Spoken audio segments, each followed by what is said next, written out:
Top 3 developers in your book. Ayala, Rockwell, Robinsons. Pampanga in one word. Delicious. Nuvali in one word. Competitive. Lights on or lights off. Well, we need to keep lights on for the Philippine property. Yun. What a way. What a way. Biggest opportunity today. Biggest opportunity outside of Metro Manila. Okay.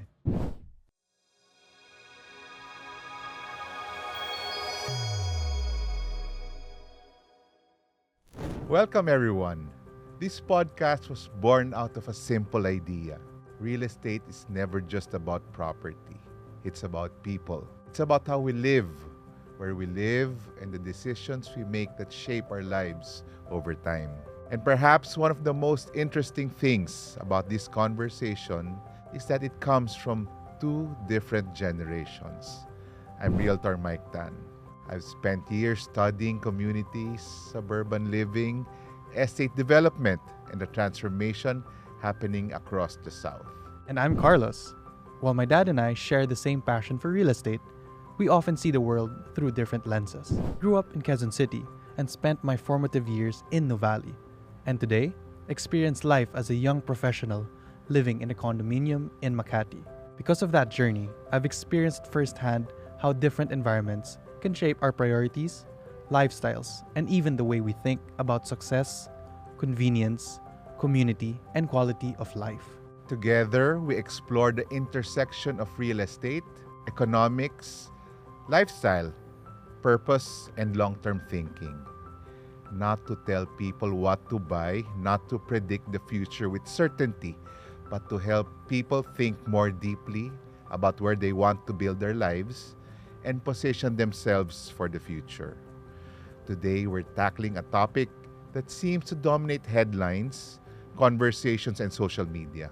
Is Philippine real estate in trouble? Or are we simply experiencing another chapter in a cycle we've seen before?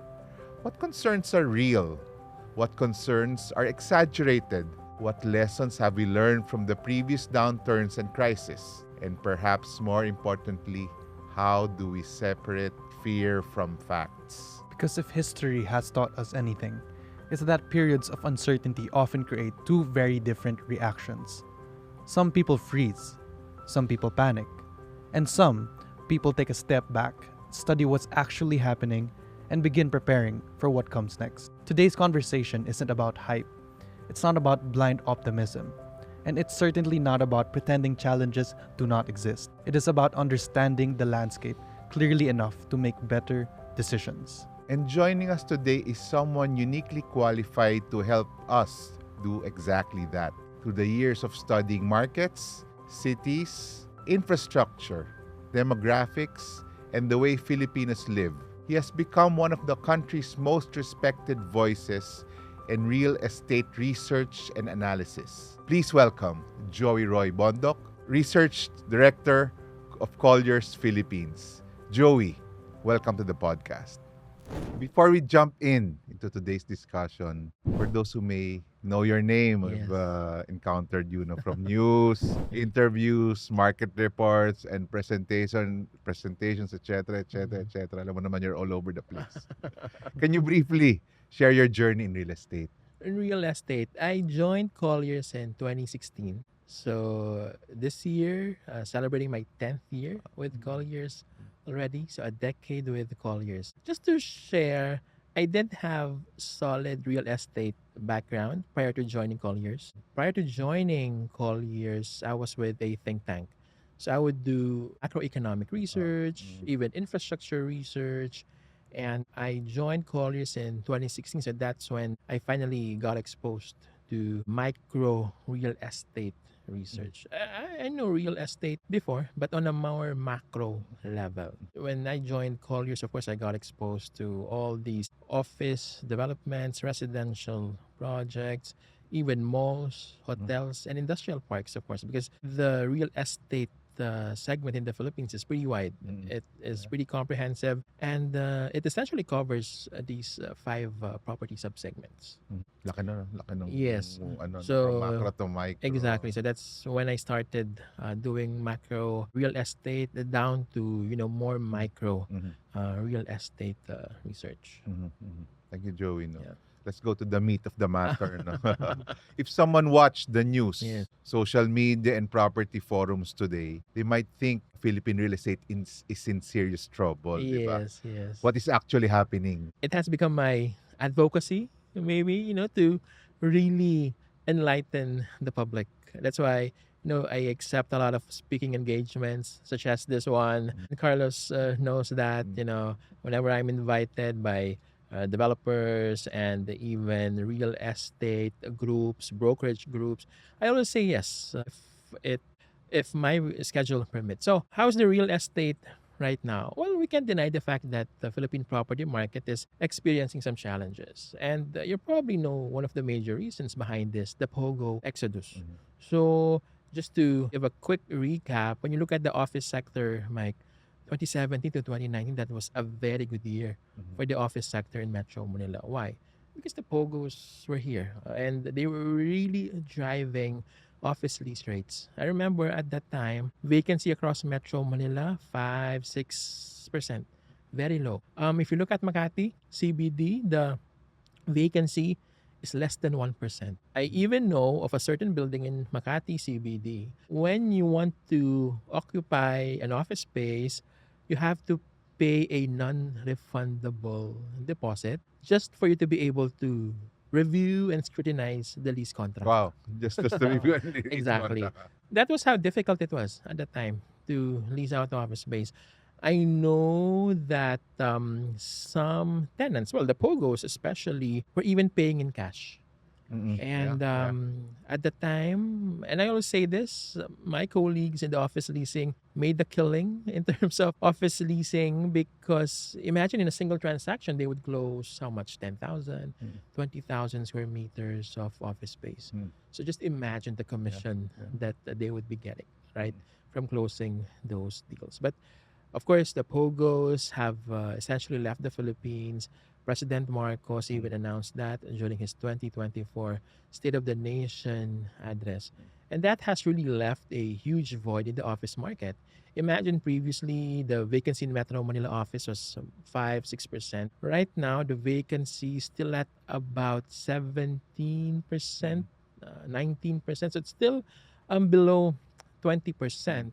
But again, the question is, will we see vacancy still, below 20%, or will we eventually see office vacancy spiking? mm, mm, Could even breach 20%. But a good indicator here, Mike and Carlos, is that the office leasing sector in the Philippines continues to be standing on a stable ground, I would say, because while a lot of companies have implemented work from home mm, and rationalized office space, I know some companies, traditional companies, previously they were occupying 3 floors here in mm, BGC. They reduced their office footprint to a single mm, floor. mm. So again, even if we see all these vacated office spaces, we see new supply being completed, the fact that we're still at about 19% vacancy, that's a very good Medyo okay yan, eh, indicator. no? Exactly. 19%. So I think, let me zoom in on the office sector. The vacancy is 19%, but if you look at certain business locations across Metro Manila, Mm, say the likes of Makati mm. CBD, Fort Bonifacio, where we are right now, Ortigas Center, the vacancies are about 9 to 11%. So That's that's quite low, ah. Decent exactly lang yan. right. But, some of your listeners would probably ask, what's driving the vacancy then? If those 3 business locations have vacancies below the industry average, 9 to 11%, then why do we have a vacancy of 19%? That's where the other sublocations come in. Mm, mm, I mean, the Bay Area, mm, Alabang, for mm, example, and even fringes of Makati, mm. where vacancies would range from 30 to more than 40%. Wow. Again, why? Because of the space Mm, vacated mm, by the Pogos. Imagine the Bay Area. That was a Pogo hub before, mm, right? That's why developers really, got excited and yeah, developed a yeah. lot of office buildings in the Bay Area. And, well, they made good money Mm, from the aggressive take up by these Pogos. But again, the POGOs leaving the Philippines has resulted in sizable amount of vacant office spaces in these three locations: Makati Fringe, Alabang, and of course, the Bay Area. So Joey, would you say that this crisis or this oversupply is on a per area That's basis? correct, Mike. Mahirap ba i-lump sum, Yes. sorry, not lump sum, no, Y- lump together na, yes. uy, the sky is falling, yung Exactly. condos are not a good investment. Exactly. Also Yeah. residential, Yes. residential where ano. That's why we always say this. You don't have to look at it with a myopic stance. Because yes, a vacancy is 19%. But there are other sublocations, in fact, doing much better than, well, the other submarkets. Again, submarkets are doing well. Well, you have Makati CBD, Fort Bonifacio, Ortigas Center. In fact, I'll give you an example, Mike. In Makati CBD, Fort Bonifacio, in Ortigas Center, it's very difficult for a large company looking for, say, three vacant floors of office space to occupy those spaces. Why? They don't have the available vacant space. Three floors, contiguous office floors. Where we are right now in Fort Bonifacio, it's very difficult. Of course, you have the likes of Coca-Cola, Mead Johnson. Well, they were able to occupy massive office space because they were able to look for vacated office spaces or relatively new office buildings completed here. But that's not the case for the entire Fort Bonifacio. Again, a vacancy of about what?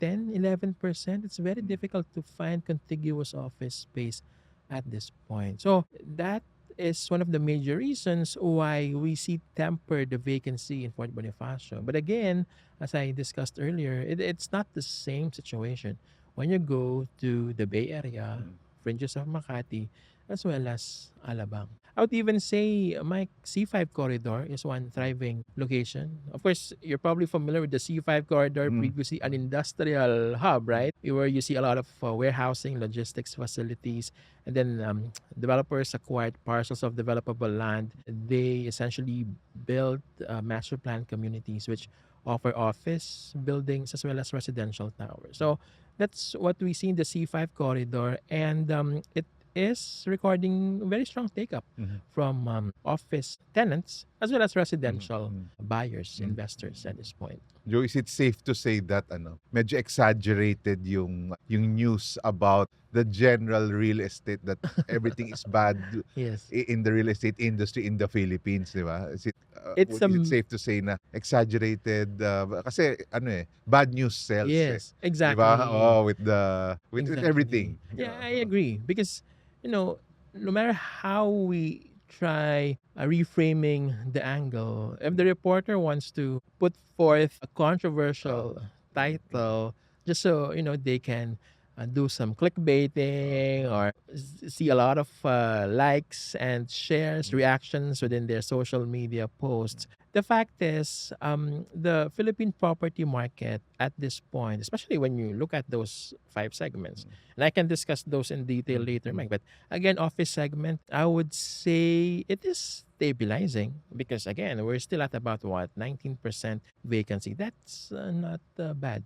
Again, there's some sublocations performing better than the other submarkets, and we believe that for the office sector, Mike, we always say this: global capability centers are in fact helping driving that demand. What are the global capability centers? So the services, for example, financial services, audit, healthcare information management, software engineering, those services are generated in the Philippines, and those are also being used by the subsidiaries of that global capability center. So the likes of JP Morgan, Wells Fargo, they continue to occupy office space here. They have been expanding, and I think that's a very good signal for the market. These are not just outsourcing companies, Mike. These are global capability centers generating services not just for their Philippine units, but even for their units outside of the country. And why is this a good signal? Because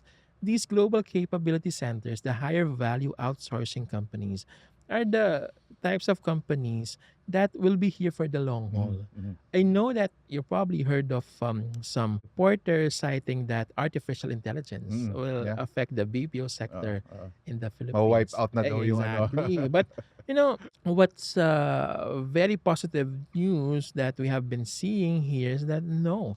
In fact, these companies continue to occupy office space, not just in Metro Manila, Mike, but even in Cebu. Ernst& Young recently Mm. occupied office space in Cebu. Concentrix is one of the biggest outsourcing companies in the Philippines. And what do they do with AI? They, in fact, use artificial intelligence to complement their services and allow them to even expand operations, eventually hiring more Filipinos and taking up more office space. So we believe that these are the types of companies that are somehow shielded from the negative impacts Mhm. of artificial intelligence. So for the office segment, there are a lot of opportunities. While the vacancy in Metro Manila is 19%, the vacancy in Cebu is lower, 17%. When you go to Cebu IT Park, Cebu Business Park, vacancies are even lower than that, lower than the 17%.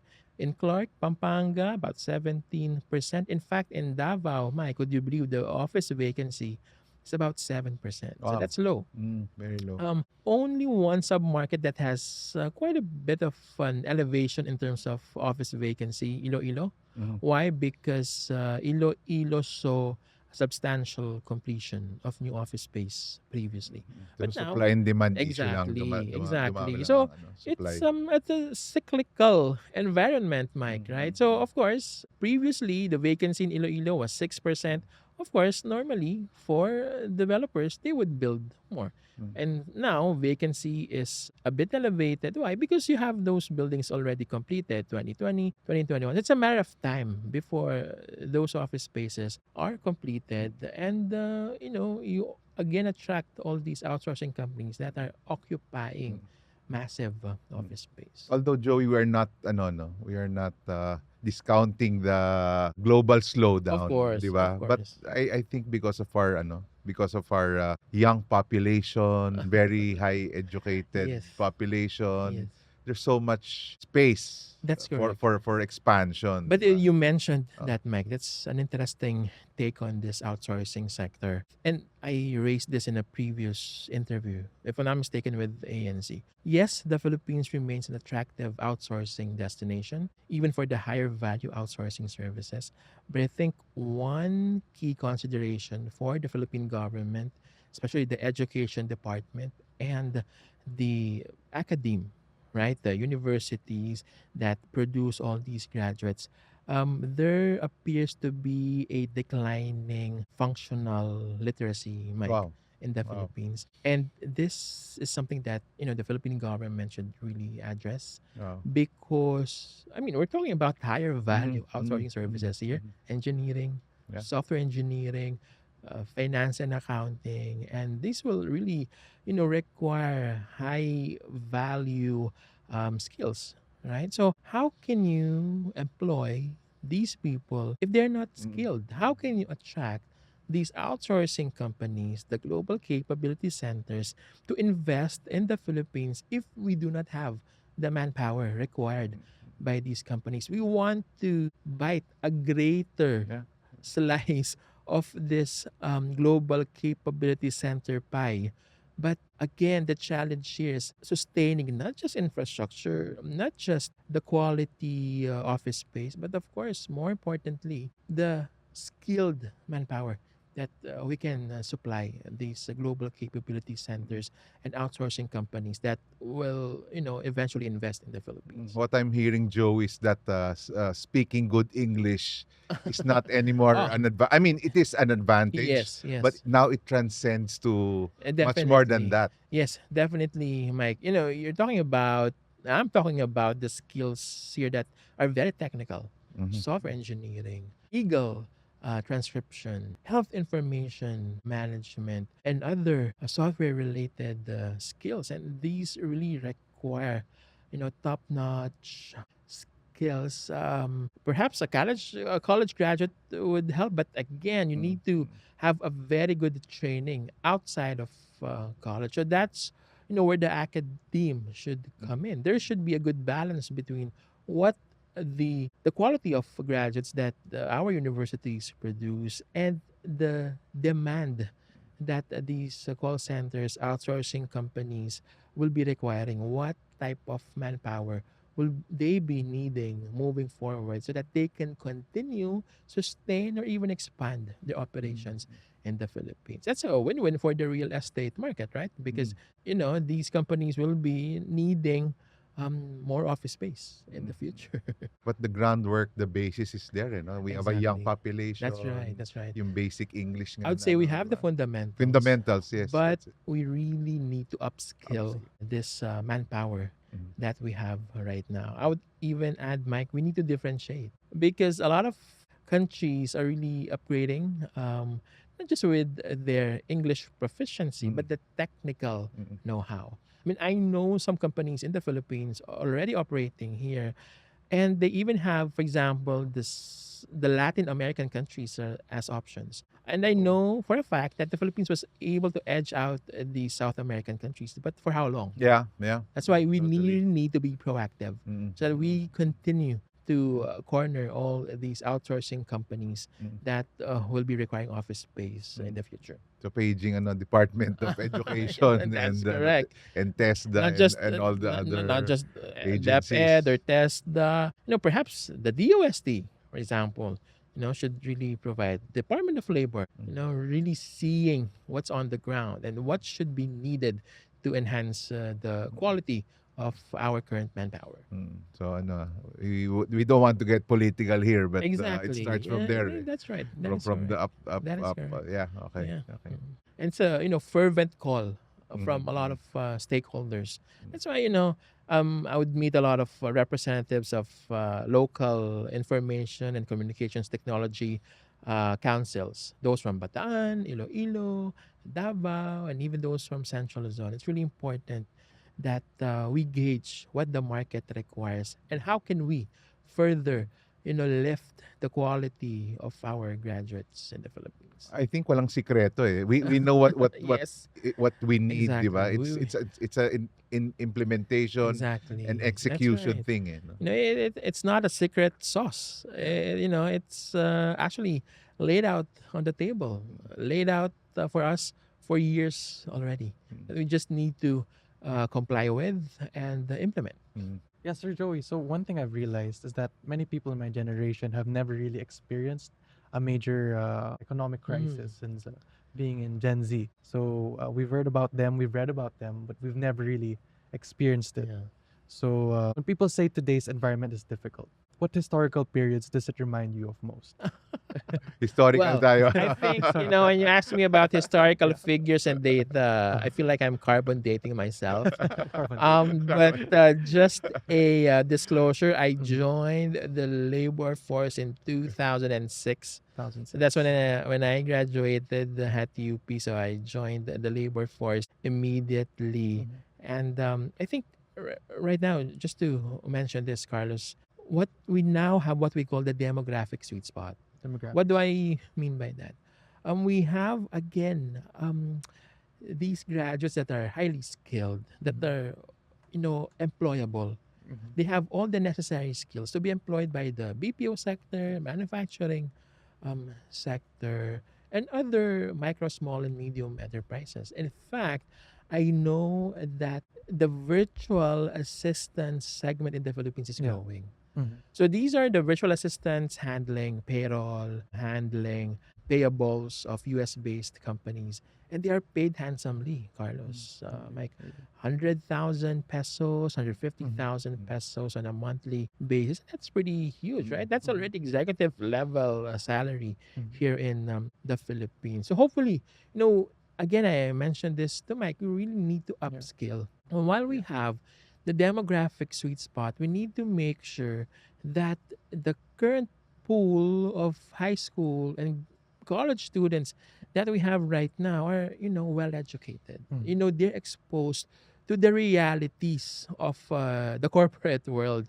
Not just, the theoretical basics. That's why, at Colliers Philippines, we're in fact actively looking for interns. Because, when we hire interns, we want to make sure that they are really skilled and they have the proper knowledge that they will be needing. The soft skills, the technical skills. In fact, we train them highly in terms of doing presentations. That's what we do. I mean, I myself have done a lot of presentations, and you know that. So we want some technology transfer within Colliers Philippines, and that is important because when you join the labor force, in a corporate setting, this, Carlos, this, Mike, you do a lot of presentations. Mhm. You present in front of the board, you present in front of your boss, you present in front of a lot of brokers. So, you don't have time to panic, essentially. You really need to make sure that you do a very good presentation, impress the people that you are reporting to. But again, going back to that demographic sweet spot, we're enjoying that mainly because the average age of the Philippines is only 25. 25. Yeah. So I'm not sure how young Carlos is, I'm but 25. see, Carlos, you represent the average Filipino, 25 years old, has college degree, is healthy, is contributing to the Philippine economy, gainfully employed, contributing to the family. But what I want to stress here is the fact that is the future generation of graduates ready, to take on these corporate jobs, not just real estate jobs, Yes. not just outsourcing jobs. We now have a lot of freelance jobs that can be offered and that can be taken assumed by these graduates. But do we have the manpower that will be able to handle those? There were some studies before, Mike and Carlos, saying that the future growth of the Philippines might be hampered by the lack of skills of our current pool of students. Of course, malnutrition is a factor. That's why these things should be addressed by the Philippine government. Yes. If you're malnourished, if you didn't take breakfast, how can you understand the lectures of your teacher or of your professor, right? So I think these things should be addressed because we want to really, of course, nurture and even develop a workforce that is skilled, that is talented, that is healthy, and that can take on all these corporate jobs, especially from the outsourcing sector, which, as I mentioned, has a direct impact on the real estate sector in the Philippines. Sir Joey, I'd also like to add, how would you compare today's situation with the 1997 Okay. financial crisis? Although wala ka pa sa Carlos, workforce when nun, in late 90s, I was still a grade school student, grade schooler, but I think, From but what of you've course, heard lang, yes, Joey, ah. yeah, exactly. I think the Asian financial crisis, when you look at the property market in the Philippines, for example, at the time, we still have a much lower supply. And Mike, you probably know this. At the time, we only have what? Makati CBD or Tigas. I think Port Bonifacio Was was being still auctioned din yata. exactly at that time, right? By the Mm. MVP group.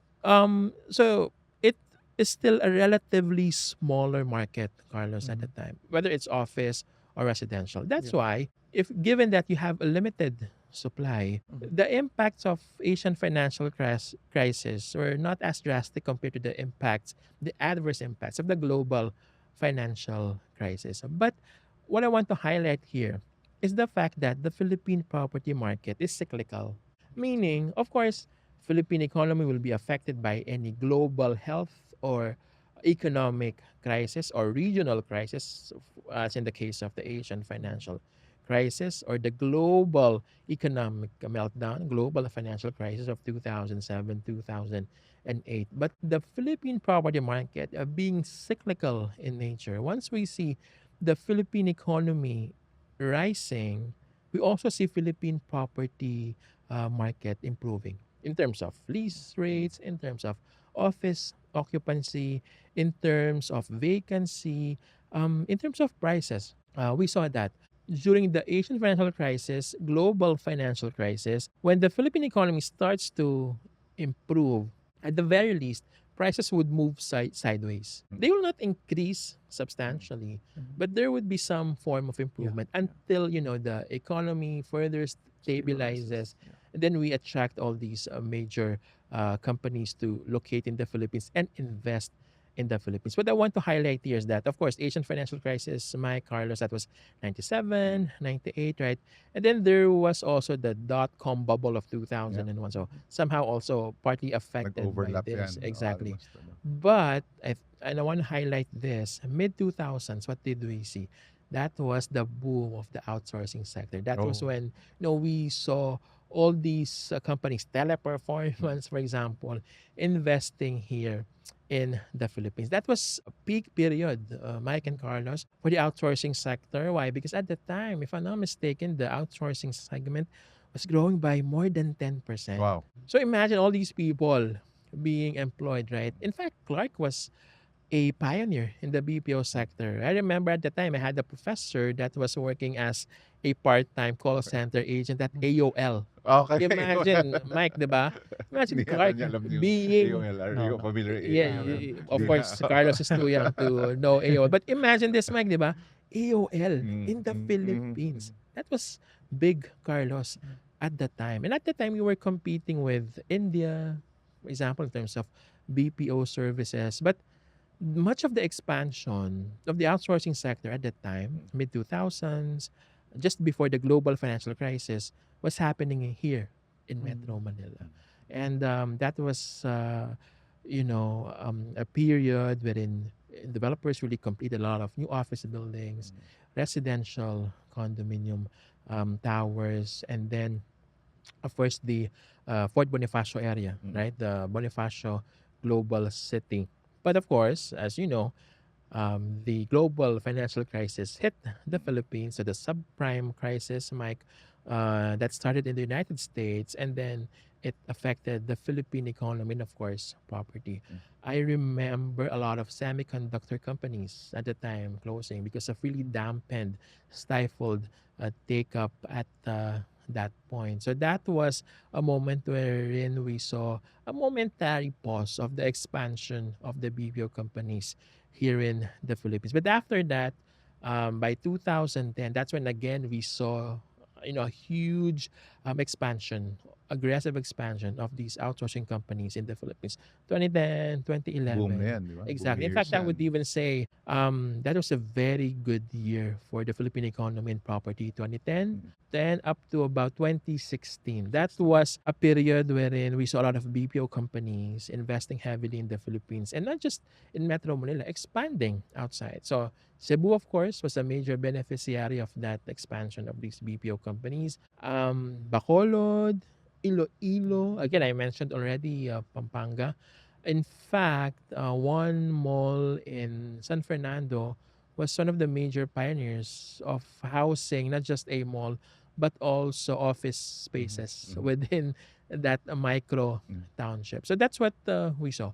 And then, of course, that was also a period, Carlos, just after the global financial crisis, when developers really became very aggressive in building micro townships. The relatively smaller master planned community. So you see them now in Metro Manila and even outside of the capital region. So that was a very good year, a very good period. And then, of course, 2016, you now see the POGOs. So the POGOs entering the Philippine property market, and similar to my explanation earlier, that's when we started to see a huge surge in property prices, office lease rates in Metro Manila and even outside of the capital region. If I may backtrack lang on Sure, ano, Mike. a short anecdote lang on the 1997 Yes. crisis, no. Yung residential properties were really affected, no. That's correct. At that time. That was a period when Juan Rojas strangle. Yeah, it was supposed to be a twin tower Exactly. thing, but so they paused it. Exactly. A personal experience naman, Carlos, tayo. Year 2000, yung second house, Ayala Ferndale, no? It was in Quezon City. So it was always been a dream of mine to have an Ayala property, to live in an Ayala village, no? Year 2000. 1998, we weren't living in an Ayala village, no? So they offered a very long term. Kasi nga, ang Ayala kasi, they don't lower the prices. Yes. but they have cash discounts or long payment terms. So that was the first time I was able to buy through long payment terms. Isang house and lot worth 5.8 million pesos. Oh, Mm. wow. At that time in Ayala, And the- Ferndale. So kung hindi dun sa crisis na yon, walang ganun long terms no. Yes. So that's what we see today. Yes. I think that was fast forward lang ako. yeah. Madaming I think, discounts Mike, ngayon. that was a time when interest rates were how much? I forget More na than but 20 but for the 15, yeah, almost mm, 20%, more than 20%, in fact. So yes, that was a tumultuous period period but for the mm, property no, market. but there are opportunities Exactly. in And in those kinds of periods. I think what I want to highlight here, Carlos, no, just to compare the two periods, Mhm. Asian financial versus, for example, the COVID-19 pandemic, right?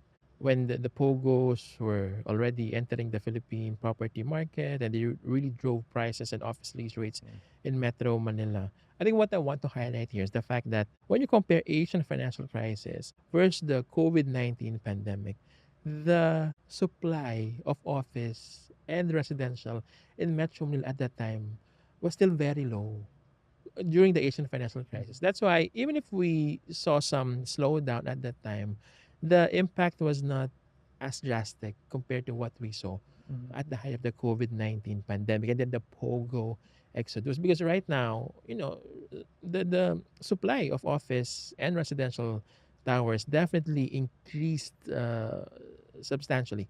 And as a result, if you don't have the POGOs that previously drove demand for these offices and residential tower, definitely you'll see some correction. And we saw that, right? I remember at the height of the COVID-19 pandemic, we were projecting that secondary prices of condominiums in Metro Manila would decline by 15%. We received a lot of flack for saying that, but we weren't actually referring to the pre-selling prices. Some, in fact, assumed that we were referring to pre-selling. No, because I think the pre-selling projects are still under the inventory of developers, so they are unlikely to drop the prices. But in the secondary market, wherein investors can make sacrificial sales, Market forces na yan, exactly, Joey. even drop prices below acquisition price, that was that's when we projected that the prices will likely drop by 15%.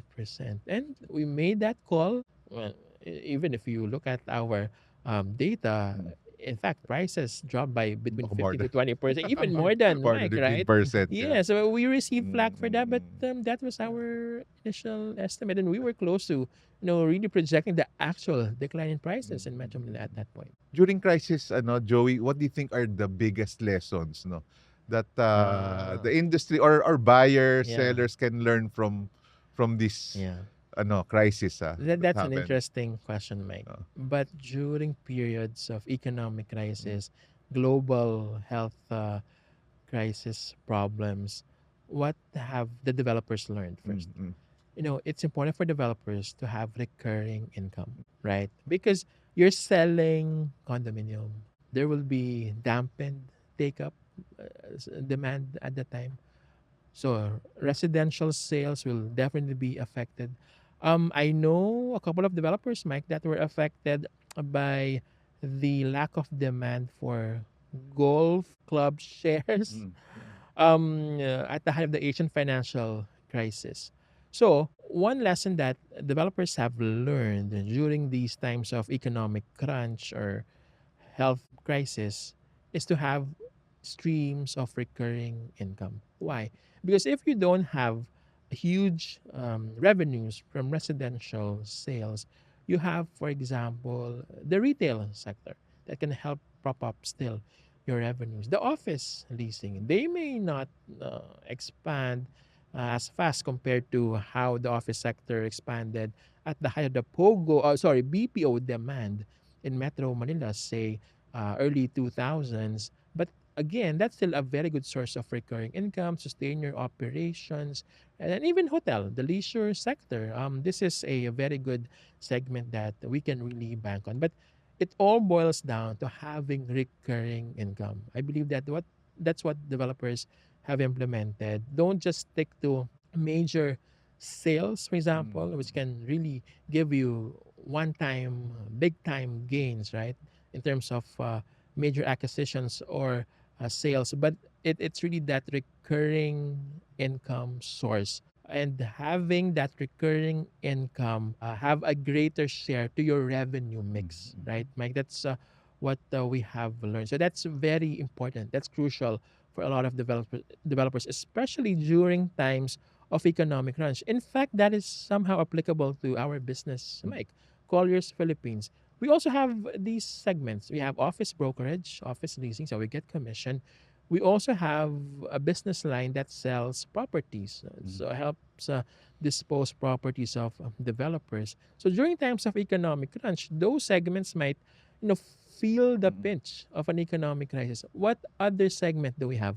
The property management, the facilities management, Mike, because if Continuing yan, exactly, so you have titigil. to continue managing a property, because if you don't do that, essentially you lose the value of that property. That's why, during times of economic crunch, that's one of the major sources of recurring income for Colliers Philippines. It's somehow applicable to what developers should do. Overall, it all boils down to having a good source of recurring income, and that source of recurring income contributing a greater part to your revenue mix overall. I think no, it's no secret. Ayala Land Yes, recently, so a week, two exactly. weeks ago, That's right. announced that they're not refocusing, but retweaking, Exactly. Yeah. recalibrating into Yes. their recurring income Exactly. businesses Yes. in So the that, light yeah. of the slowdown. Correct, Mike and Carlos. So that's important. I think that's, one of the lessons that they learned previously, right? So what's the focus of Ayala Land now? Of course, office leasing, right? We helped Ayala Land lease out the Axon building, the former People Support Ayala Corner Buendia. So that's a pretty significant source of recurring income, right? Office leasing revenues, hotel sector. That's very important because, you know, yes, we are seeing some economic pinch, but the tourism sector continues to grow. Yeah. And we believe that this is one segment that has tremendous prospect for further expansion. How many tourists did we attract back in 2025? 7 million when Thailand attracted 30 million. So imagine the potential. It's really tremendous. So not just that, as a recurring income, office leases, malls, even industrial, Mike, that's important. Especially when you look at Central and South Luzon. Industrial parks by Ayala Land, for example, really able to attract these major manufacturing players. In fact, the latest data from the Philippine Statistics Authority, majority, more than 50% of foreign investment pledges coming or likely to be cornered by Central Luzon. And of course, Ayala Land Logistics having a significant industrial footprint in the region, not mentioning its humongous industrial footprint in South Luzon. So really that is a potential driver of recurring income for this developer. I also like to ask, kasi, would you say today's developers are stronger than who they were before these crises happened? I would say so. Uh-huh. I think again that's one key lesson that they learned. Mhm. You have to diversify your portfolio mix, your revenue mix. Yes, you'd have residential sales, right? Because that's the aspiration of every Filipino, a Filipino working abroad. Diversify your source of residential revenues. How? You don't just build condos, of course. You even launch horizontal house and lot as well as lot only. What did I mention in my previous Inquirer columns and Philippine Star columns? House and lot is hot, right? And these residential buyers, OFWs, a Filipino professional, they're end users. They buy a house and lot, they live in it. That's why house and lot is not only hot, but these residential end users are redefining the residential plot, Mike, right? So I think that's a very important, and developers are implementing that. So you have condo, you have house and lot. What else do we have? Lot only, residential lot only. Why are these lot only projects attractive? If you are an astute investor, just like Mike here, you don't, if you already have a condo, you need to diversify, right? So you look for other product types. So you now invest in a lot only development, which has a huge potential for price appreciation. I'll give you an example, Mike. Previously, in my most recent international roadshow, I was invited by Ayala Land in Singapore, and a lot of deals were closed. One of the major deals, and what really stood out, was this lot only project for sale near Enara Township in Nuvali. And it was sold for 31 million pesos to an OFW in cash. Wow. So imagine that, right? So really, a lot of Filipinos have a lot of cash and are acquiring these properties. And again, we have seen some lot only developments that have recorded tremendous price appreciation. 15%, 18% on an annual basis. That's why if you are a wise investor and you want to really diversify your investment portfolio mix, don't just buy condo, you don't just buy house and lot, you also acquire a lot only. So you own the ground, you let the value compound. Mhm. That's what Wow. we're seeing for the Nice. lot only Again, what's that? developments. Paano yan? Paano yan? You What? for the lot only. Yeah. So you own the On ground, the ground. let the value compound. Okay. Right? So we'll have that trademark. Yes. So Carlos should Yes. better remember that. So that Noted. no, Carlos is still young, and he Oh. makes all these investments and Mm. markets his projects to his potential investors. That's what he will say. As Ayala Land premier seller. Yes. Oh, of course. Valid ba yung ano? Very valid. Have you Very been valid. selling during Yes. this Yes. Thanks time? for validating. Ah? Mga lot only nyo ba? Is Yes. it moving? It is moving. Yeah. Can you actually. share some of your anecdotes without Uh, disclosing? Well, a lot of our clients really just are taking advantage of the Yes. crisis because Yeah. they're very smart with their they want to store their wealth, so Exactly. they just get a plot of land and Yung mga wait for it sale to mo compound. naman, specifics, wala ba? Sorry? Yung sale mo, mga The, sale mo for the Sale. past, ano. Actually, I made I think around 4 sales so far this year, Oh, and all of them are lot only. So Lot only. there Okay, really no? is a demand for it. yeah, but So, that's a lot. But again, uh, it's really this investor mindset, right, Mike? Carlos, you buy now, you buy low, you sell high. Of course, if you're talking about Ayala and premier lots, they're not relatively cheap, right? But relatively, you buy low, then you sell high. Why? Because you see a tremendous price appreciation potential. By the time you flip it, mhm. you've achieved a tremendous price increase already. And again, let's not forget, why do we see the potential of these lot only projects? Number one, infrastructure. Whether you go north or down south, you have all of these major infra projects that will be completed. North-South Commuter Railway, Cavite Laguna Expressway, MRT 7, Altaraza in Mm. Bulacan. So we believe that there's a lot of potential to unlock Mm. in these residential lot only developments. And also, if I may add, Mike and Carlos, if there is one demand that we saw being highlighted by the COVID-19 pandemic, it's a demand for greener, more open spaces. And I think you'd agree to this. You don't have to be a residential lot owner, end user to agree to this. Even for an ordinary Filipino living right now in his own house and lot unit, of course, you want a bigger space. A lot of Filipinos are working from home. And I know some developers that have seen a tremendous demand from virtual assistants because the VAs will be needing to carve out their own home office, Mike. So they have really been a major driver also of these house and lot developments, North Luzon, Central Luzon, and even South Luzon. Good thing that you mentioned yung North-South Commuter Yes. Railway. I'm really bullish yeah. about that Yep. project Yeah. when I went to Baguio and saw the actual rail ba yun? Yung mga Yes. train ba yun? The planks, the right? planks That they that's already they're actually built. actually Yeah. there. And Oo. Mike, without being political about these infra projects, why are they crucial? Why are they important to the Philippine economy and property? Once you saw all those planks already built by JICA, because Yeah. that North-South Commuter Railway is being funded by JICA. Of course, even if we have a new president in 2028, and if the new president is from the other side of the political fence, he or she will unlikely pare down Correct. those major planks. He Correct. will, of course, continue Mm. those major infra projects. So somehow, These infra help isolate the economy and Philippine property to all these political bickerings that we're seeing right now.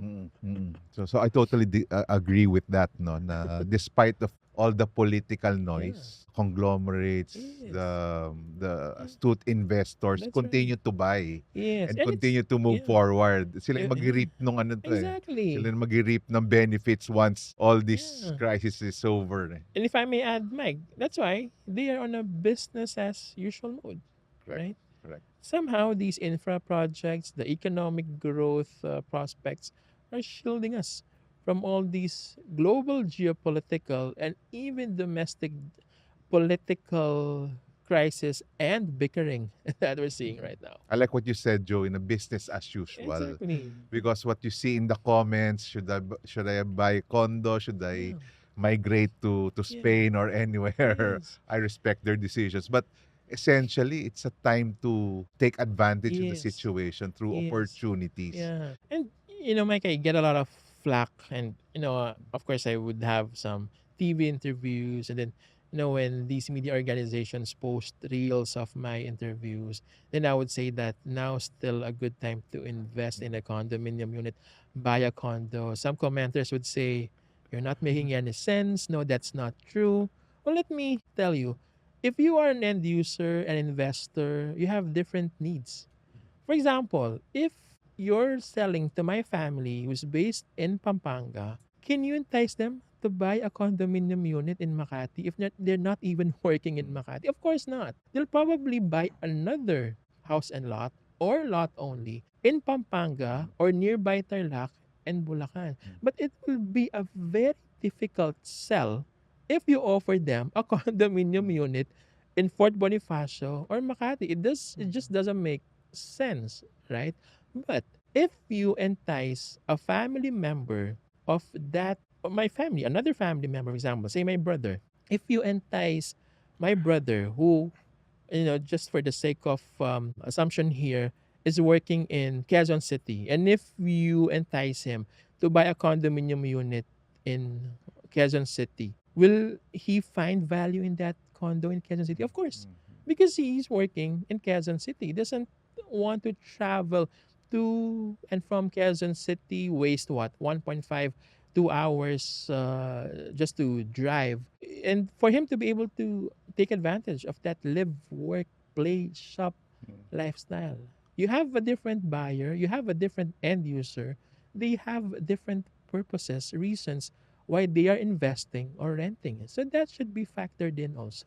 But if I may pick up on your Yeah. story about that person or that family Yeah. living in no, in Yes. Pampanga, buying something in let's say in Quezon City Yes. or Makati. So I think these developers, well, Rockwell for one, that came up to my mind na Yeah. kami pupunta sa Pampanga.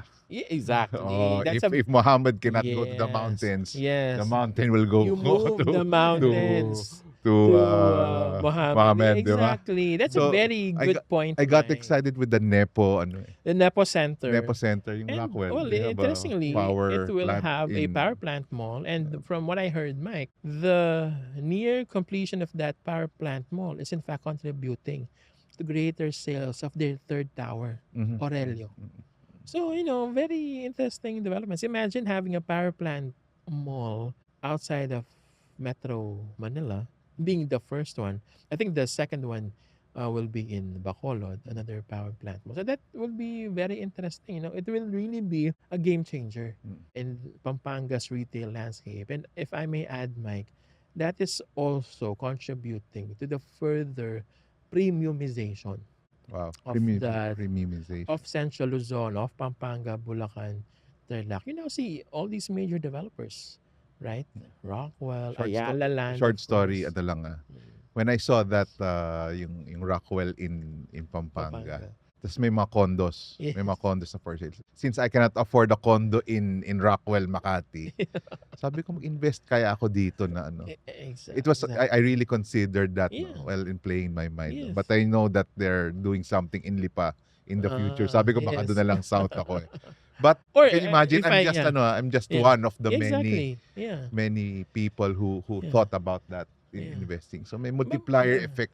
But to piggyback on what you mentioned, Mike, the developers now developing near their buyers and renters in the provinces.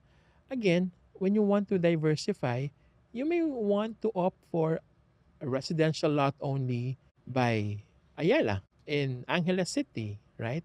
Or by Rockwell in Bulacan, or another Rockwell in Batangas. So you now see a lot of options right now being offered by developers. That's why, I don't understand the comments. Well, of course, I understand that they're not from the real estate sector. And, it will probably take them, some explanation, some discussing before they really fully understand why now still a good time to invest. I think that's your advocacy or Of, my advocacy also to yes, share things how we see it of through a different course. lens. Not Yes. because na you're Yeah. selling, you're a Right. broker, ganito. But you have Again, to see past through that and do yes. your own research. If Exactly. You it's valid. mentioned, seeing past through that. The problem is, some of these netizens and commenters would, have a very myopic stance on what we say, right? Without fully understanding other factors. Mm. So that's very important also. I'm bullish, Joey, about yung I featured in a video it's a YouTube ko. No? It's macro Manila, no. Yes. So it's including the north The nearby. from New Clark City, which is Tarlac, Pampanga, Bulacan, may ano na Subic kunya, Yes. may Subic konte, then Metro Manila going past Cavite, Oh, Laguna, really? Batangas to even Quezon, no. So I Really a think lot of there's a potential. big ano yan, big payan yung macro Manila, I call it. Yeah, yeah. So there's so much I think for the Yes. next 10, 20, 30 years for it to be growing. Yes. Natural suburbanization yan. They're Yeah. moving outside Metro Yes. Manila. And if I may add, Mike, no, that is also supported by two important government-led initiatives. One is decentralization, because you want to spur economic activities, business activities outside of Metro Manila. So you now create new economic centers. You create what? A Nepo center, right? You create an Ayala township, Alviera in Porac. Mm. You create Altaraza Mm. in Bulacan, or other developer, for example, Mega World, Northwind Global City Yeah. in Bulacan. Mm. So you now have these new economic corridors. For example, Cavite, you have Evo City, Mm. Nuvali, you have Vermosa, right, south of Luzon. So you now create new economic centers so that people will not only have to, travel all the way to Metro Manila. Within those regions and provinces, you create economic hubs that will be self-sustaining, generating a lot of employment opportunities. So you now have a more decentralized economic system and not just rely and hinge solely on Metro Manila. So that's one. Another is, of course, infrastructure implementation. Again, North-South Commuter Railway. Imagine it will be cutting travel time from Clark to Calamba to about an hour and a half from the previous three, or more Or than more. Yeah. more hours, Mm. right? So infrastructure implementation and decentralization will be crucial in really sustaining the property market's growth trajectory. And these are not original concepts by No, no yung sa Malaysia yung exactly. Putrajaya, Yes, sa yes, baba right? in other Yeah. areas as well. Make the building an airport in the suburban area, Mm. Mm. far from the city center, right? But it is still sustainable, Correct. right? Those economic centers are very much sustainable. Ako sa young boy, no, 80s yata, 90s, wala pa kayo nun. So we traveled to Japan, Yes. Narita Airport. Mm. So ang Narita pala, ang layo pala sa downtown Tokyo. I was saying, ba't ang layo nito? Unlike, well, they were ahead of their time. Mm. Hong Kong, the new Hong Kong airport, although they have a train, it's really far from the main downtown. Well, Hong Kong City, Hong Kong downtown, Chimchatsui Mm. or Kowloon, the airport. So these are not new Yes, concepts. yes, Yan. yes. And in fact, I think Indonesia Mm. is planning that, Mike, right? Meron So din yan. creating a new capital, a new economic center, because I think Jakarta is being flooded, persistently. So they need to create a new economic center outside, far from the current one. Mhm. So very interesting development. So in fact, we all just need to look at these countries, our neighbors, and how we can, really take advantage. In fact, transit-oriented developments are not new, but obviously the Philippines is somehow delayed in terms of maximizing all these infra developments and building more transit-oriented Mm. projects. Hopefully, this becomes our model Mm. moving forward. Yung north-south, going back to the north-south Mm. commuter railway, no, from ano yan, no? So from Tarlac naman, meron ba? New Yes. Clark City New Clark na City. to Clark Airport, Yes. then to Bulacan, Yes. through Metro Manila, Mm. hanggang And then down Calamba, south. down Calamba is south. the last stop for now. But I think there Tapos may even connecting din eh. plans May to, mga yes, connecting ano, no. to So further expand it down south. I see workers, no. They Yes. may be working in Metro Manila, but they live in Province. in the province, Exactly. They can go home Bulacan, the same ano. So day.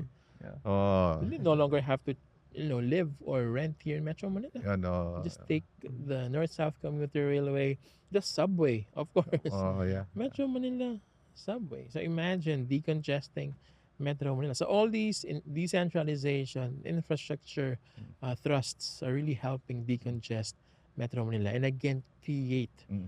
value outside of the capital region. Because if you, for example, look at the concept of increasing growth prospects, right?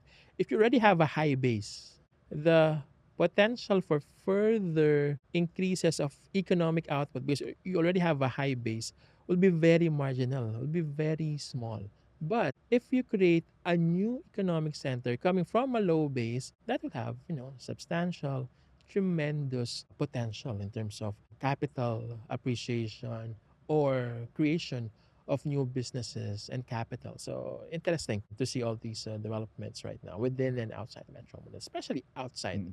of Metro Manila. Yes, Joey, you know what excites me? No? Medyo low sa radar pa Yes. siya, no? But I think it's going to be big. Yung Luzon Economic Corridor. Yes. So yes. it's by by the Philippines, Japan, and the United Yes. States. Pinaprioritize yan. May That's mga right. meetings in Washington and in Japan and Yeah. some other areas. Yung Luzon Economic Corridor, I think it's about the yung mga microchip yan eh. May geopolitical implications Yes. yan eh. Yes. They're launching something in Clark na eh. Mm. In Clark to start everything, no. Yeah. So may railway raw yan from Subic to Clark, Yeah. Metro Manila, then Batangas Yeah. Port. Well, because So, after all, Mike, that's already a very good economic hub that you capture, right? Subic. I think, in fact, the previous plans of previous administrations was even how to make sure that that region is self-sustaining. Because that central Luzon region, you have Bulacan, you have Tarlac, so you have the rice fields, right? And then you have a potential tourism ecozone in Aurora, right? And then, of course, you have Pampanga. I think that Central Luzon has really transformed. Previously, it's about rice fields. Now we're talking about property yields, wow. right, Mike? So, interesting developments that we're seeing. So yung fast talk natin. Oh, okay, fast I like talk that. natin, oo. Interesting. So Okay. interesting na Bring it on. So one I like our guest. I like Yes. Joey. Bring it on. Bring it on. hindi shocked or anything.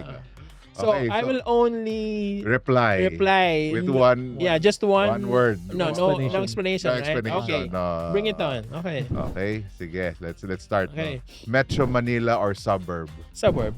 North or south? North. Pampanga or Laguna? Pampanga, Kapampangan. Condo or house? House. Space or convenience? Convenience. Emerging area you're watching closely? Pampanga. Top 3 developers in your book? Ayala, Rockwell, Robinsons. Okay. Okay. Pampanga in one word. Delicious. Okay. Sisig tayo. Ano? Nuvali in one word. Competitive. Lights on or lights off? Well, we need to keep lights on for the Philippine property. Yun. Wow. What a way. What a way to end. What a way to end. One more. Wow. Biggest opportunity today. Biggest opportunity outside of Metro Manila. Okay. Invest in lot-only projects outside of Metro Manila. Most underrated growth corridor. I would say the northern Mindanao region. Northern. But I think that has a lot of potential, Mike. So, Imagine you have an American base there. let's expound on that. Yeah. No? Tapos na tayo dun sa, Yeah. ano, sa Yes. Fast talk. fast talk. But- I'm Yeah, you interested have an in that. American base there. Cagayan de Oro is a growing business location. If I may share an anecdote, previously we have a developer there, a landlord, and they were having a difficult time leasing out their office space. And then even at the height of the COVID-19 pandemic, when the Philippine economy was recovering, they were able to lease out their entire office building. You have Dusit Princess, a lot of new foreign hotel brands in northern Mindanao. Of course, you have PV Deck. So that's again an industrial location. So it's firing from all cylinders, Mike. Office, Wow, I like that. Firing on Yeah. all cylinders. Exactly. Office, residential, industrial, leisure, right? Even retail. See, the SM in Cagayan de Oro is a very big mall and is well designed. So a lot of potential in Cagayan de Oro. Of course, you also have your Seda and Ayala malls in Cagayan de Oro, right? So Yeah. interesting corridor, that northern Mindanao region. Okay, Joey, Mm. before we end, we talked about crisis, opportunities, infrastructure, growth corridors, cities, and the future. Beyond all that, I want to ask something more personal. Yan. Bring it on.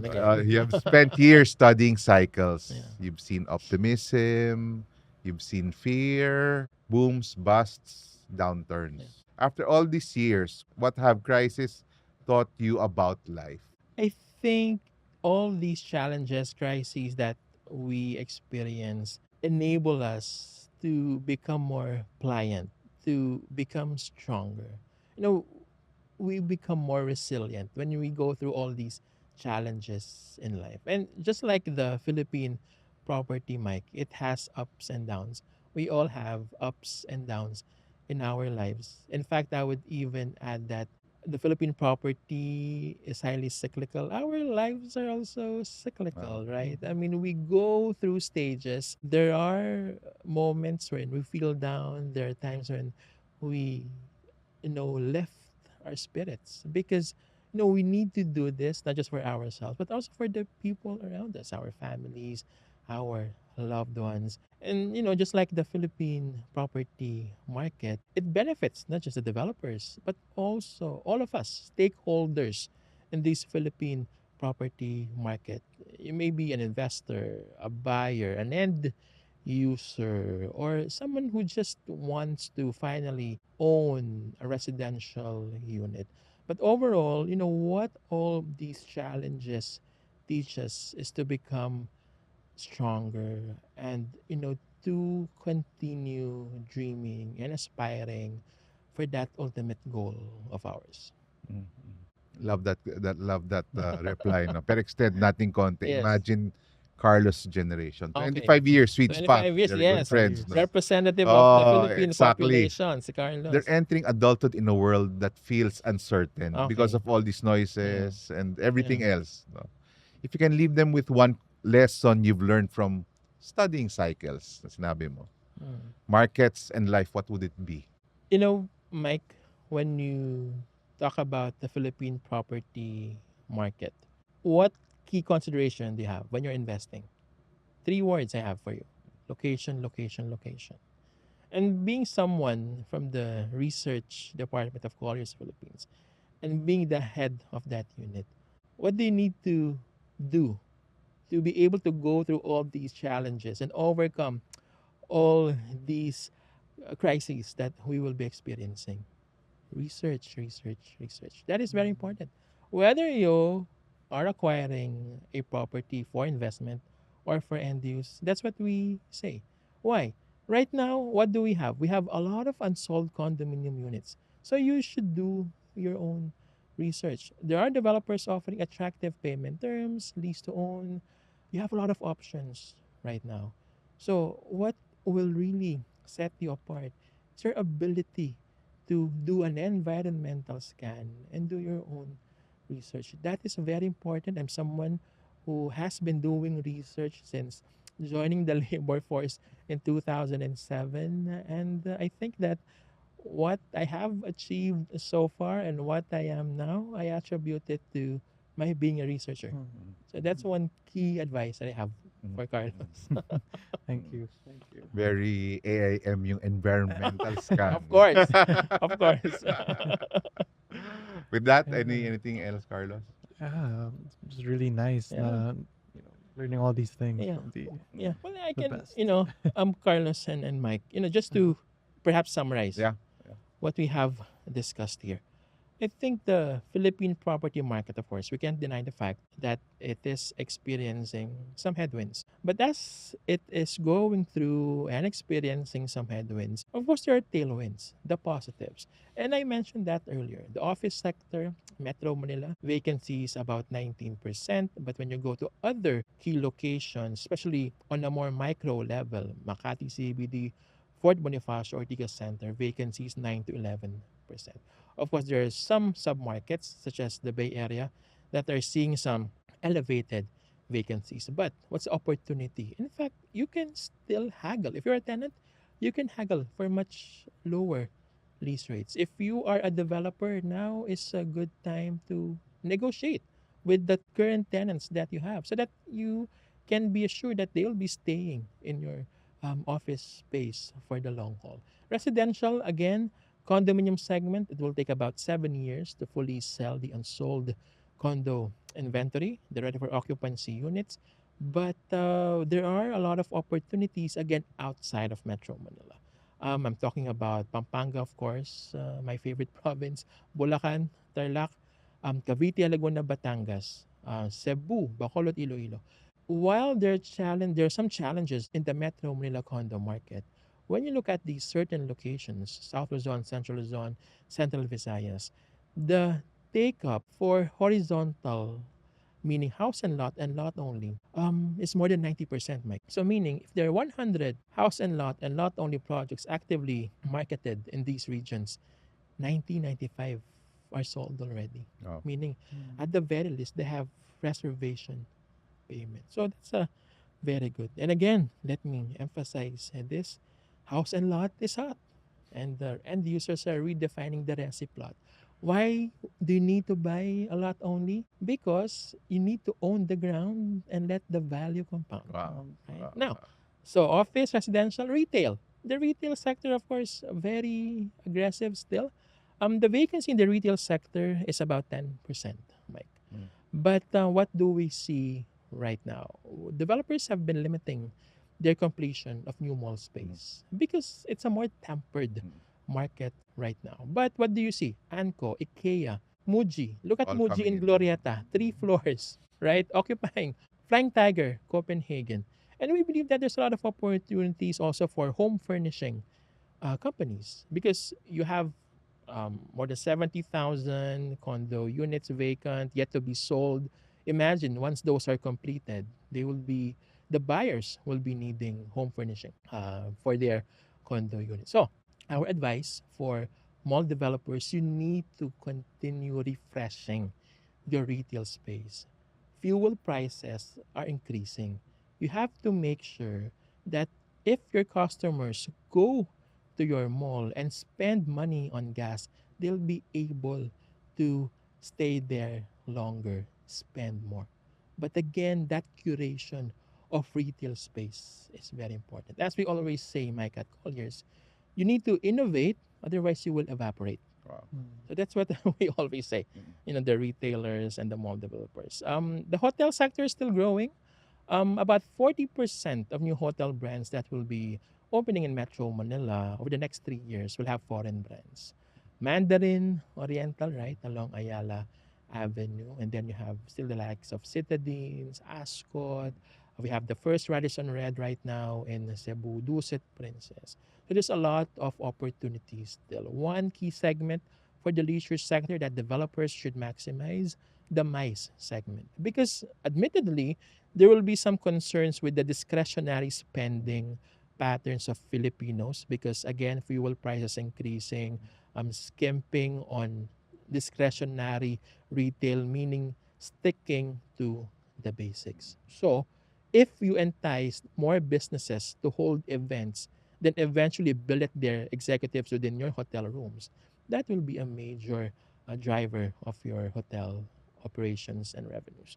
Industrial sector remains strong, and again, of course, Ayala Land and other developers are really aggressively expanding their industrial presence. In Central Luzon, there will be more than 900 hectares of new industrial space. In South Luzon, only about 230,000 hectares. 230 hectares. What does that mean?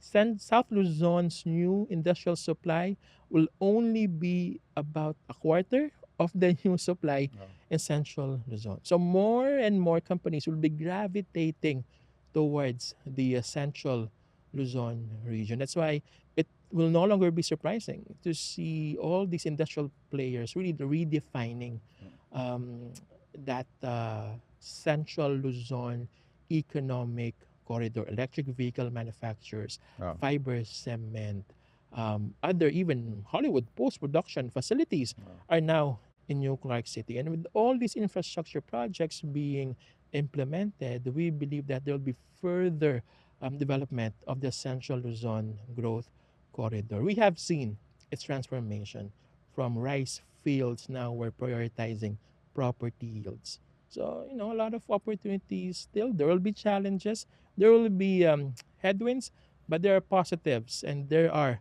tailwinds that we see. And overall, what we have right now are opportunities amidst all these uncertainties. Naka, Joey, thank you. No, on that Of note, course. I think after what you've said, this deserves a part two. Dahil, Of course. we're, as Joseph Estrada would say, we're just it's just the tip of the ice cream. We just scratched the Okay. tip of Yes. tip of We're the barely, iceberg. yes. I think, yeah. Sorry, Mike. Pinaparap up na tayo. I know I already concluded, but again, this one important Sige, note for the sige, Philippine sige. property. Prices are increasing, right, for property. But we're barely scratching the surface. Because when you compare the Philippine prices versus other regional prices, Asia, Southeast Asia, Asia Pacific, we're still part of that bottom half. So imagine if you buy now, the potential for price appreciation. Great. Awesome.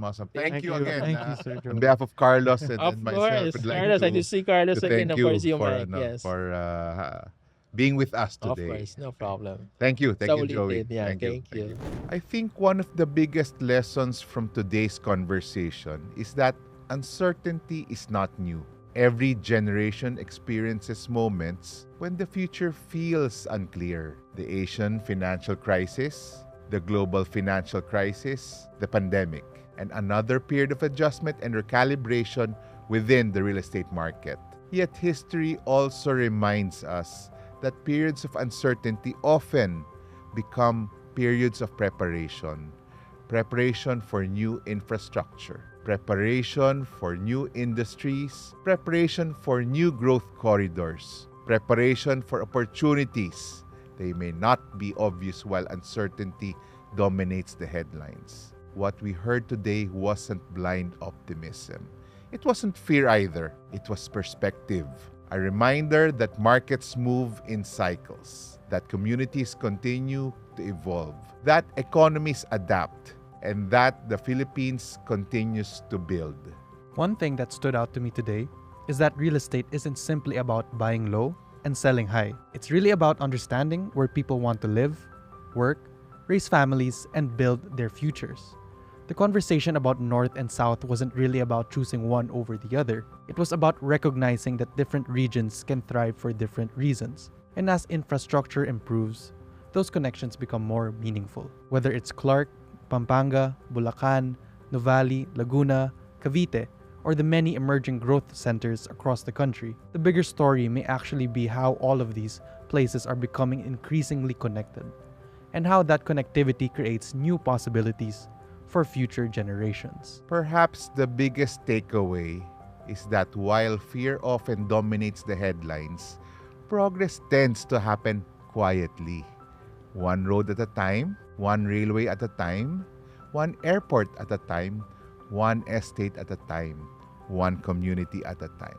And while no one can predict the future perfectly, history suggests that the disciplined, patient, and discerning often position themselves thoughtfully during uncertain periods, not recklessly, not emotionally, but thoughtfully. And maybe that's ultimately what this podcast is about. Not trying to predict the future, but learning how to think about it. Learning from people who have studied cycles, trends, communities, and human behavior for decades, and hopefully helping all of us make better decisions, not just in real estate, but also in life. Because where we choose to live, work, invest, and spend our time ultimately shapes the kind of life we create. Joey, thank you for sharing us your insights, perspective, and wisdom with us today. And to everyone watching, thank you for spending your time with us.